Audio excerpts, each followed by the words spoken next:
Hi everyone, welcome back to my channel. My name is Antonia, and here on my channel I discuss everything fiber arts and knitting. And today I'm just going to share with you guys some of my recent finished objects and some progress on my whips. My first finished object is also what I am wearing today, which is my Celeste sweater. So this is the Celeste sweater pattern by Petite Knit, and I knitted this up in a size medium using drops Lima in a variety of colors. I'll link all of the patterns and colors in the description below if you guys are curious. Also my Ravelry if you guys want to just stalk any of my projects in general. So yeah, I've been absolutely loving this as a finished object so far. It's super comfy and cozy. This is the first thing that I've knitted using drops Lima, and I find that it's not too irritating or anything, especially like around the neck where it's a little bit tighter over here. It's still super comfy and pretty soft, so I'm really happy with that. I haven't worn it a ton, so I don't really know how much it's going to pill just yet. I know some people have mentioned that drops Lima does kind of pill, especially if you don't hold it with like a mohair or anything, which obviously I didn't. So I'll update you guys if I wear it in a subsequent episode, if it's noticing some wear and tear or if it's got some pilling on it. But as of right now, it's looking pretty good.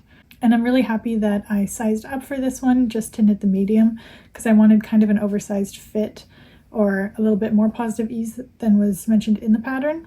I was a bit worried from the circular yoke that like the underarms might be a little bit awkwardly baggy or something, but for me personally, I sized up just one size and it's exactly the kind of like more loose oversized fit that I was looking for. So highly recommend with that. Especially if you have some issues making your color work be not so tight, like if you have issues with your color work being like super tight when you're knitting it up in comparison to the rest of it, then maybe sizing up would be good. For me, I'm happy with how it fits. I do have some other finished objects to share with you guys, although they're not really quite as huge as this big garment that I've got. But my first one is I have some Sunday socks that I finally finished. So these are my Petite Knit Sunday socks with kind of some modifications. I did knit these up using Kroy sock, so the yarn weight is kind of different than the weight that they use in the pattern. I think they use like a DK weight for the normal Sunday socks, but Kroy sock is kind of like a fingering, almost sport weight-ish in my opinion. It's actually kind of thick for sock yarn, I feel, but I did increase the stitch count so that I would actually be able to get it onto my foot, and I knitted these up on 2.5mm needles, which is what I usually use for all of my socks. So yeah, apart from that, I didn't really change anything. I just kept the same ribbing throughout the leg, and I didn't do a slip stitch heel. I usually do a slip stitch heel on my socks, but the Sunday sock pattern did not use that, or it doesn't take advantage of it, so I just kind of followed the pattern to kind of try something else. I know that the slip stitch heel is beneficial because it kind of helps that heel area be a little bit more reinforced, but I actually have never had any issues with my socks that I've made with Kroy sock having holes in the heel or anything, so I thought I might as well try something a little different and see if I like it in the end. And yeah, they are looking pretty skinny because I did not block these before showing them. I'm not sure if I really want to block them, honestly, because they're like ribbed, and I think that obviously they would still be springy and stuff after blocking them, but part of the nice elasticity of the ribbing, I don't really want to like block it out too huge. So yeah, just happy with these. They go up to kind of like the mid-calf, so these are probably the longest socks that I've ever knitted. I did like play a little bit of yarn chicken actually when I was making them. I used 2 balls of Kroy sock because they're each 50 grams each. So whenever I do that, I kind of assume that as long as I can finish the first sock with the first ball of yarn, then I'll probably be good for the second one. But I only had like this much yarn left after making the first sock, and I was kind of nervous that, you know, even if just like my tension's a little off or something, that would make me not have enough yarn to do the whole other sock with the second ball. But I actually had a decent amount left over after making the second sock, and I counted all of the rows, like the number of rows were the same, all of the like heel flap and everything was the same. So I don't know why I had that much more extra. Either maybe my tension was really off, or just the ball had a little bit more yarn than the other one when they made it. I'm not sure. Either way, I'm glad that I had more yarn in the second ball than the other way around. If I had been missing that same amount of yarn that I had extra of, then I don't think I would have been able to finish the second one. So super thankful for that. I did actually have to like put this down and like rage quit it a little bit because I kept making these like little mental math mistakes on my second sock that I was making. Since I had to change the stitch counts and everything for it, I basically just kind of YOLO'd it for the first sock and then said to myself, oh, that's cool, I'll just check what I've done like for the first one and then replicate it in the second one and it'll be fine. Because at this point I've done socks with similar constructions enough times that just remembering the stitch count and everything for each step, like the heel flap and then how many to pick up for the gusset and doing the decreases and everything, and like the heel turn, like once there's only a few key numbers that I need to remember basically, and the rest is pretty standard. But I didn't write it down as I was making the first one, so I was just kind of trying to reverse engineer my own thing that I just made up for the second sock. And I messed it up like 3 times in a row doing the heel flap and gusset, and I had to rip it out every time, and I literally, it caused a lot of mental damage to me. The first thing that I did was like where the rib transitions into the heel flap and gusset here, it like transitions on like a purl row kind of, if you can kind of see that. Or no, it transitions a little bit on like, see, this is how I messed it up even, like this knit row is included in the heel flap. And I just kind of had it off by like 2 stitches of the rib in the second one I made, which made it not the same. It would have bothered me a lot, so I had to rip that out and do it again. The second time I did the wrong number of stitches on the heel flap, so I had way too fewer stitches on the heel flap than I was supposed to. So then I ripped it out again. And then at that point, I decided to put it down and do something else so that I could have like a mental health break from my poor Sunday socks that were ruining my life. And that actually kind of brings me to, in a roundabout way, my third finished object that I have to share with you guys after my sweater and the socks. But this one never fully happened. I fully made a balaclava in my last video, my everything I made in 2023. I was mentioning how I really liked the balaclava that I had made last year, and I wanted to get more into making balaclavas, and especially when I was mentioning the pattern that I had used for making that balaclava, I noticed that there wasn't as many options on Ravelry as I had thought for the exact kind of style I was looking for. So since it's also an accessory, so it's something a little bit less commitment, I wanted to see if I could draft my own pattern for a balaclava and put it out in the world, like just if other people wanted to make it. I thought it would be kind of fun to do a bit of designing. So that's what I attempted with this balaclava. And it was in brioche stitch, and I was using some leftovers from some of my other projects. So it was kind of like a scrap project. At first I wanted to have like a double knitted band around the face so that it would kind of like match my Ignite cardigan with the brioche and double knitted band look, until I got like halfway around the double knitted band. So I'm done the full balaclava and I'm just doing the face framing part, and the double knitting obviously does not stretch at all, so it was really not looking good. And then I ripped all of that out, and then I just decided, okay, I'm just gonna do a like 1x1 rib for the face framing part. So this one was looking very like the November balaclava from Petite Knit kind of. And even once I did that, I was completely done the balaclava. I had done the whole Italian bind off. I hadn't weaved in the ends, but it was almost at that point. And I tried it on once and I just looked at it and I was like, this is really ugly. So I just, without even taking a picture and without any remorse, I just unraveled the whole thing. I felt so numb to it. I was like, I don't even care that I'm unraveling this. It was so bad. I think a combination of the fit, since it was so tight, even with the ribbing, like it was so tight to my face that it looked my head looked very egg-like in it. And then also just the color of it, because it's like a lot of beige scraps that I had, as you'll see. It was not really jiving very well with like the transition from my skin tone to my hair tone and like my neck. Like it just wasn't going together that well. So anyway, long story short, my third finished object of what I decided to do instead with the ripped out material is I made some mittens. And this is the first pair of mittens I've ever made, actually. So here they are. So yeah, for these I just used the Simple Mittens pattern by Julia Marsh.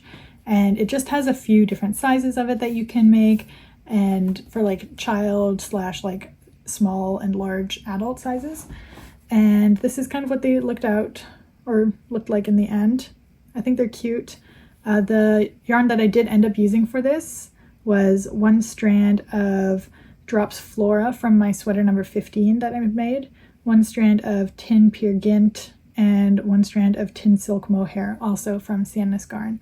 So 3 strands, 2 from Sandnes Garn, 1 from Drops Flora. I think they're cozy and cute. I accidentally made the ribbing a little bit too short, but because I was accidentally following like the child size one for that part until I got to here, and then I was like, oh, I'm not a child, so I got to do the like small size adult one.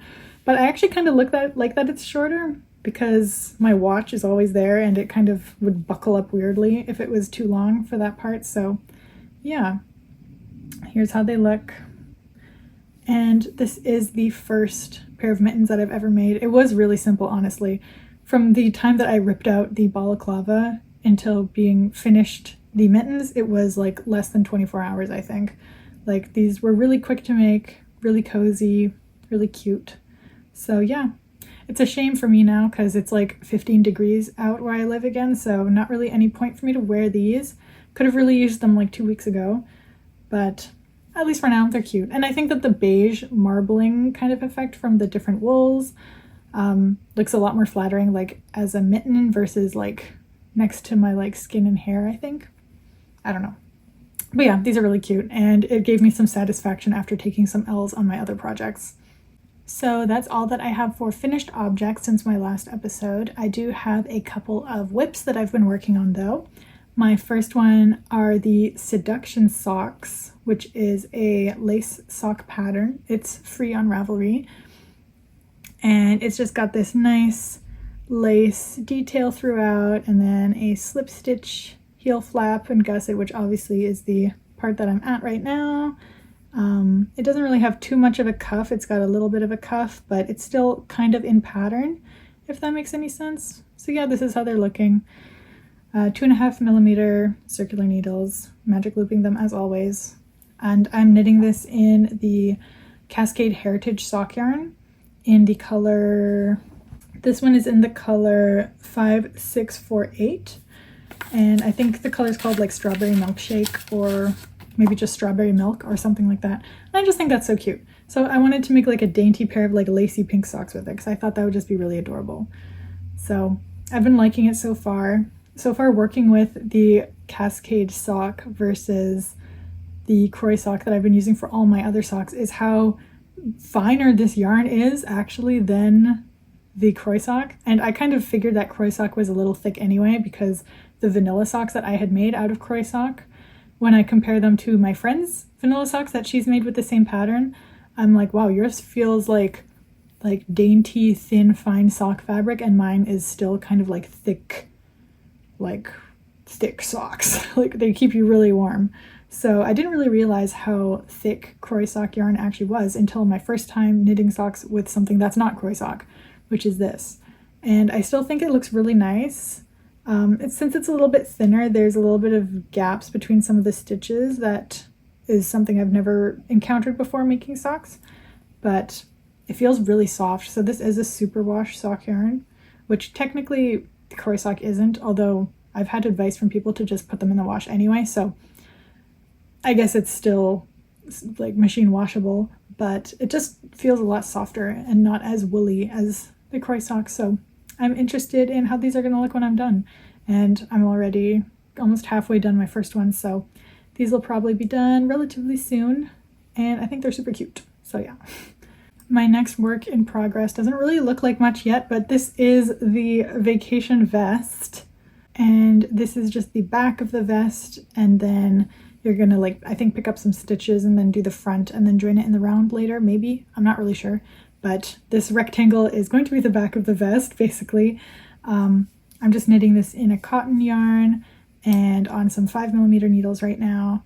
I saw someone was making this kind of around the summertime in one of the knitting Discord channels that I'm in, and I thought it just looked so cute and kind of different than other vest patterns I'd seen. I feel like usually a lot of vests are like the slip over, like oversized, warm, woolly kind of slip over. Or if it's like a vest, it'll have buttons down the front. Like if it's a open front vest, it'll have like buttons down the front. So I thought this one was interesting how, I mean, obviously you can't tell from how much I've had finished right now, but it's got like a couple hook and eye closures in the front, or I feel like you could even modify it and have like a little I-cord string to tie or something in the front.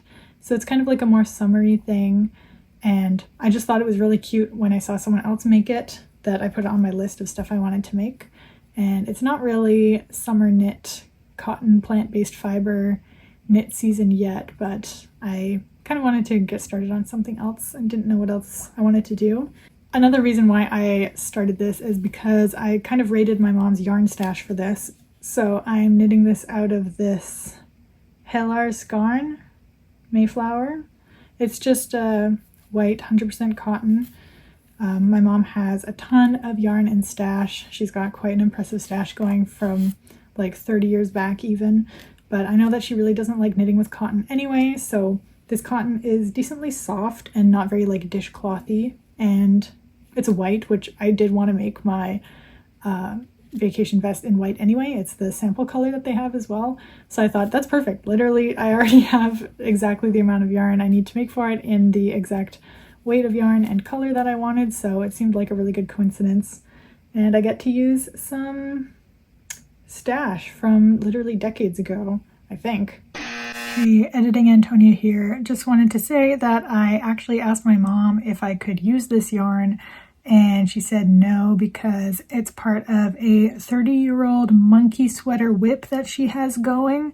So I will be unraveling this and using something else to make it. I'm sorry, Mom, if you're watching this video, please pretend this didn't happen and your balls of yarn are back where I found them. Goodbye. So yeah, those are my only 2 whips that I have going right now. And the only other thing that I have to share with you guys is one single yarn acquisition. I got this yarn, which is the Simplicity by Hiku or Haiku. I have a feeling it's supposed to be pronounced haiku, but it looks like Hiku to me. So Simplicity by Haiku. It's a 55% merino superwash with 28% acrylic and 17% nylon. At first, I thought this would be good if I ran out of yarn for my Sunday socks, but fortunately I didn't. I'm not super sure what I'm gonna make with this. I got this because one of the local yarn stores around me was closing and they were just kind of getting rid of some of their old stock. So I just have one skein of this. Since it's super soft due to the merino, superwash merino, I was thinking of making something that's a little bit closer to the skin, like maybe a little tiny little Sophie scarf or something could be cute, or maybe like a little undergarment, like bra top thing. But I don't know if I would have enough yarn with just one 50-gram skein to make a little teeny top or anything. I would maybe make something like penny gloves or something, but I feel like I have so many pending penny gloves incoming out of my other stuff I have in stash that I don't really want to dedicate this to something like that just yet. But it's super cute. I've never seen this in stores otherwise myself, so I'm excited to see what I could do with it. And it's a nice classic black basic color, so nothing too crazy. I can kind of really do whatever I want with it. Yeah.